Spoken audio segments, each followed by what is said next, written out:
Hello and welcome back to another Warhammer 3 video here for today. We have big news. Hotfix 6.31 has been delayed until September 23rd, but the good news is we have a beta right now you can play on Steam.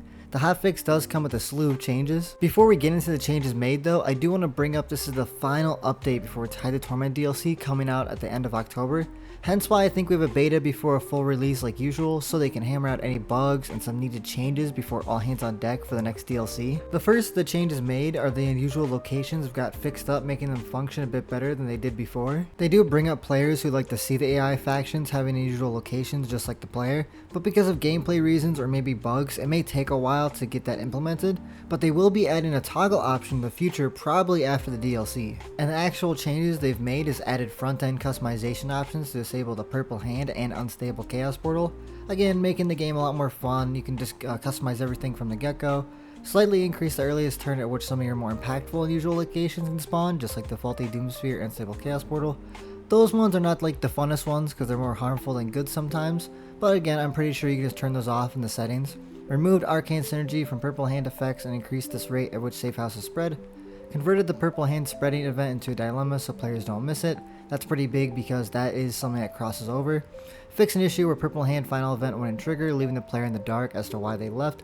What if this event does still happen in campaigns where they spread to 9 locations, the player just wasn't notified. Lowered the number of hydras in the underworld sea entrance to 3 instead of 7. It was 7 as a reference to the Dark Elf Doomgate, but yes, we've heard your feedback that 7 is too many hydras even for a huge Hydra fan. I'm a huge Hydra fan, and I'd actually be okay with 7. But I'm a big fan of these changes, making unusual locations, especially the new ones, a lot more viable in campaigns. Now on to the Lisbon changes. Tic-Tac-Toe now gains increased pool cap for Blessed Ripperdactyl and Blessed Pterodon Riders, hopefully making it a little more viable and make the early game a little more fun. Tablet of Spawning now has a proper increase to spawning sequence gained from commandments. The cap for Blessed Spawning Pool can be increased by this technology as well. I'm glad they're making it much easier to get Blessed units, especially when they added 9 new ones. Oxyidal's missions now grant spawning sequence based on their difficulty. The easy missions will be like the example shown below, also getting spawning sequence from the Unearthed Sanctum and Grand Sanctum buildings. They've also doubled the amount of spawning sequence you get from performing rites as Nakai, Tenohan, and increased the gain from performing the Rite of Awakening. We believe this will further improve the system. Give it a go. I'm very excited about this. Usually they don't really do anything with DLC mechanics because he is a DLC character. So I'm really happy about this, making it a lot more fun than you'd think. The last of the changes they've made is that they've improved the Blessed Spawning system further by allowing you to increase the maximum capacity by 1 via the tech tree. Then global cooldown of the Rite Awakening has been reduced by 10 turns to 5, bringing it in line with the other rites, of course. Then we have Tenohan, Mazamundi now have Wall Breaker when mounted on Stegodons to keep with the big dinosaur hits walls. That's most likely for the Siege update that we will probably get during 7.0 or after, I believe so. And then lastly, we have the Totem Pole of Destiny. Banner's ward save has been reduced by 26 to 15.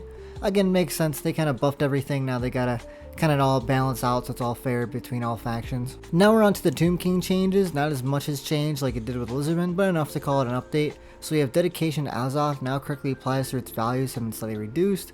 The increase of Canopic Jars from skill Canopic Jar Hoarder have been reduced to the scale more in line with expectations. Again, probably a slight nerf, but not so like the Tomb Kings are so overpowered in the first 10 turns. Occupying Settlements now grants Canopic Jars since previous occupants didn't know what to do with them. They're better in your hands. I like when they make jokes.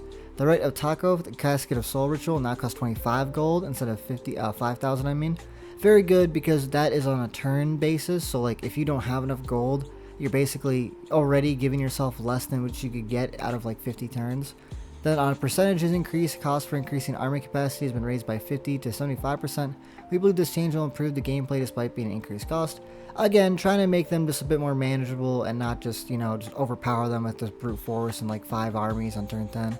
Wisdom of the 4th Dynasty and Wisdom of the 6th Dynasty technologies now provide additional effects, and the Tomb King Lord skill Unwavering Resolve now provides Unyielding Assault and Media Psychology. Again, just kind of boost them in some places, lowering them in some others. They've also implemented a request scaling cost to hero capabilities. So again, so you can't spam them, but they're still pretty easy to get. And then lastly, we have Proclamation technologies now cost 250 Canopic Jars. Patron technologies now cost 500 Canopic Jars. And lastly, the Nekahara Decree Heed the Will now provides 2,500 gold, so it's more worth the exchange of Canopic Jars.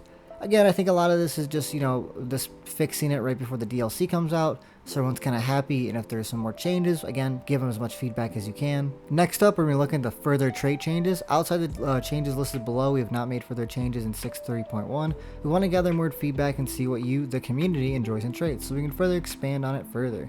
Not all traits are meant to be equal, so their power should vary a little bit. If there are traits you think we should look at, let us know. I am not going to read all these off, of course, because there's way too many, but they will be on screen for you to read. And again, these are just additions, so they're not like actually just like the whole trait combined. So they're just, what they're adding, what they're changing to it. But what they did show us is these. I'm going to put them on screen. Iron Skin, Maw Preacher. Then we got Uncompromising, Spiteful, and then my favorite, Arrogant. This is the only one I'm going to read out. Character experience minus 10%, all characters in force. And then character experience for that character, 500 per turn. Attribute 360 missile block and missile block chance plus 10. And to top it all off, they have immune to psychology.